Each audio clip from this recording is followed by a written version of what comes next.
Selamat malam para pendengar setia di seluruh Indonesia di Dongeng Aki Rukman. Selamat mendengarkan dan tetap merdeka. Assalamualaikum warahmatullahi wabarakatuh. Bismillahirrahmanirrahim.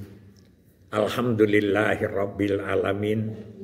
Wassalatu wassalamu ala asrofil anbiya'i wal mursalin Sayyidina Muhammadin wa ala alihi wa sahbihi ajma'in, amma ba'du.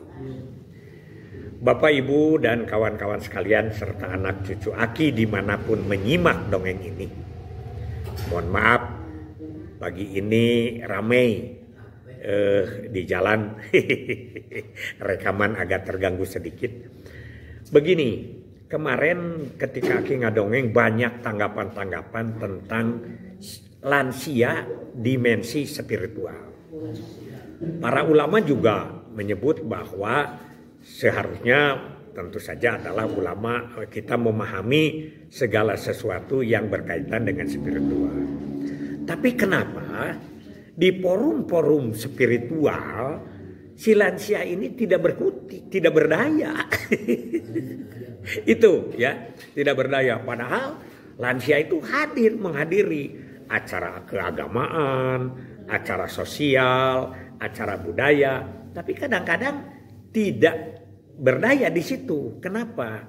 Karena dia tertutup oleh penceramah-penceramah yang dianggap tidak bisa dijabarkan dan dia tidak memiliki keilmuan itu. Ya begitu, banyak hal-hal yang seperti itu. Makanya ini yang disebut agama dan dari agama. Aki kadang-kadang kalau di masjid suka tanya, ini apa maksudnya, ini gimana, sebenarnya ini diluruskan. Kita banyak contoh-contoh ya. Di situ di dalam pengajian itu misalnya dari ibu-ibu, yang paling banyak ibu-ibu misalnya. Ada bapaknya 45 orang, ibu-ibunya 30 orang. Kemudian dijelaskan tentang sodakoh. Sodakoh itu yang baik. Pengetahuan si Pak penceramah ini adalah ke masjid. Tapi kita tidak bisa memberikan keberdayaan kita karena kita mantan orang BKKBN misalnya. Kenapa kita tidak tidak sodako itu ke posyandu? Tidak sodako itu kepada BKB, tidak sodako itu membuat KKA, tidak sodako itu membuat KMS. Karena memang tidak tahu dan karena ini bertahun-tahun terus begitu sehingga seolah-olah hilang itu. Ya, jadi seperti itu. Harusnya kan sekarang aja ada orang kan bertanya, kenapa ojek online begitu ngamuk? Bukan hanya sekedar karena temannya ada yang meninggal dunia, tapi ada hal peraturan yang tidak rasional. Tapi akhirnya kalau para kiai nyebutnya harus sabar, harus soleh, tapi tidak menyelesaikan masalah. Begitu. Tapi setelah Aki melihat penjelasan yang begitu jelas di DPR, penjelasan di YouTube begitu, itu Aki juga ngeri sampai begitu. Kalau begitu ini adalah penjajahan terselubung, sampai Aki berbicara begitu. Masa seorang penumpang ojek yang bayar aplikasi sampai 19.500 keterimanya sama tukang ojeknya hanya 5.000 perak. Itu pun belum pakai bensin. Hal-hal yang seperti itu yang kita perlu di dalam forum-forum spiritual itu harus berani.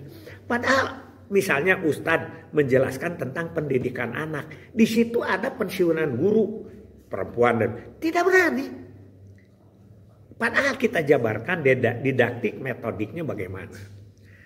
Kemarin yang begitu bagus dan lugas ya. Karena Aki juga adalah pengikut dan pengagum gubernur kita Kang Deddy. Dia berceramah lebih dari 1 jam. Di mana? Di hawalnya atau di ulang tahunnya pesantren Suryalaya. Ya, Suryalaya kan terkenal dengan wiridnya, terkenal dengan manakiban dan lain sebagainya. Jadi orang Suryalaya kalau wirid itu lama dan keras biasanya begitu. Aki tahu udah banyak ya, anak-anak Aki juga yang begitu. Namun kata Kang Dedi, wirid itu belum selesai. Pulang wirid yang begitu lama, di jalan menemukan tumpukan sampah atau ada sampah berserakan. Kita lewat saja, itu belum wirid. Begitu kan? Atau pengusaha wirid di masjidnya, tapi begitu pulang membuat jalan aspalnya dikurangi, itu juga tidak wirid. Karena itu Aki mengajak bagaimana forum-forum budaya. Karena apa? Tuduhan-tuduhan jelek kepada budaya, ada yang memusyrikan, ada yang kafir, itu karena tidak paham. Nah itu kita ada bagian-bagian di situ. Orang tua kita itu kan pensiunan itu banyak. Ada pensiunan perkebunan, ada pensiunan di Sub, ada pensiunan BKKBN, ada pensiunan guru. Kumpul ilmu-ilmunya itu sampaikan. Ya, sampaikan pada forum-forum yang ada, diskusi sehingga terjadilah pengetahuan yang melebar. Itulah yang disebut lansia berdaya. Ya, itu menurut Aki begitu. Spiritual itu berat ini, ya. Spiritual ini berat. Kenapa ini kesini atau bahasanya kan beda tuh, ya. Sama saja lah begitu. Jadi tentu saja adalah silih asah, silih asih, silih asuh yang ditulis oleh para karuhun kita sebelum Islam datang ke Indonesia.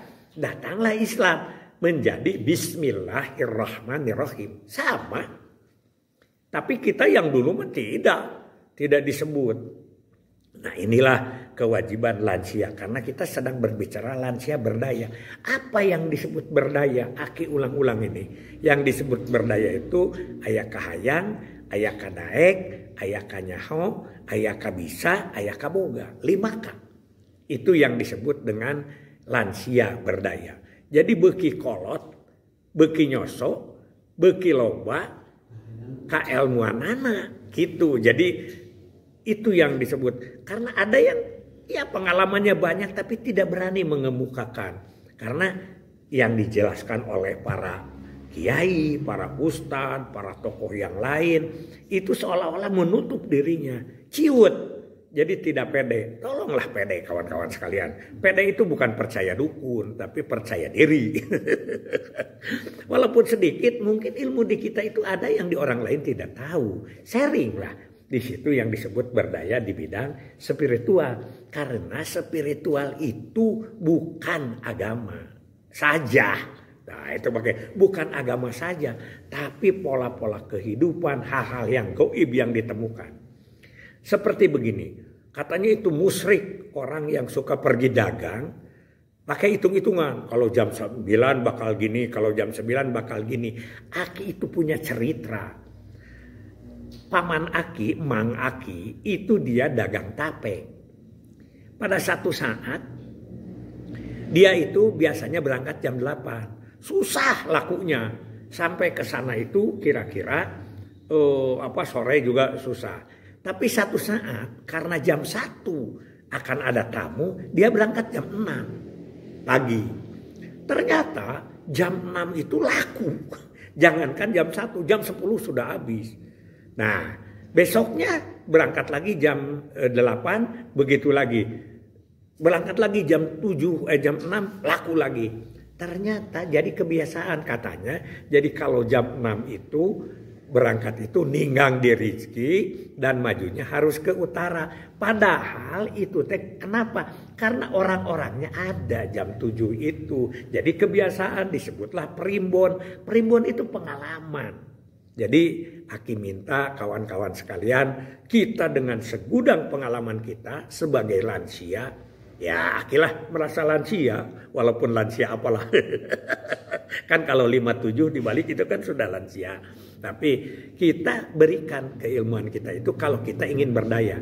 Tentu saja selain daripada kepada orang lain dibanding keluarga kita sendiri. Ya, jadi bagaimana kalau disebut sabar di dalam pekerjaan? Jadi itu spiritual. Kenapa belum naik-naik pangkat dan jabatan kita? Tentu saja adalah kita belum bawa buah tangan. Buah tangan itu bukan sogokan, bukan oleh-oleh, bukan. Buah tangan itu adalah hasil karya kita. Karena orang dan Allah akan menilai kalau orang punya buah tangan, dia akan mendapat sesuatu imbalan. Itu kira-kira tentang banyak sebetulnya bagaimana dimensi spiritual ini. Karena spiritual itu adalah bisa lahir, bisa batin, bisa kelihatan, bisa tidak kelihatan. Ya, bisa nyata, bisa goib. Nah, inilah yang akan kita terus kembangkan di dimensi yang ke-1.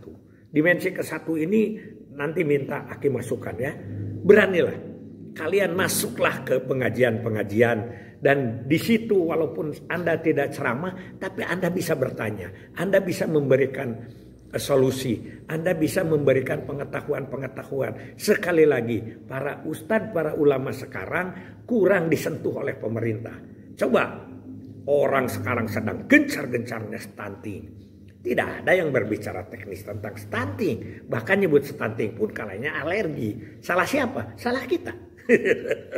Tidak salahnya bapak-bapak dan ibu-ibu penceramah, karena memang pengetahuan penceramahnya dia mah tiap hari bacanya baca Quran, baca kitab. Jadi apa yang dikatakan di kitab itu yang disampaikan. Sedangkan dunia luar sekarang tidak diberi suplai, tidak beri suplemen. Begitu ya, mari kita beri suplemen kalau kita ingin menjadi lansia berdaya. Hasbunallahu wa ni'mal wakil, ni'mal maula wa ni'man nasir. Wassalamualaikum warahmatullahi wabarakatuh.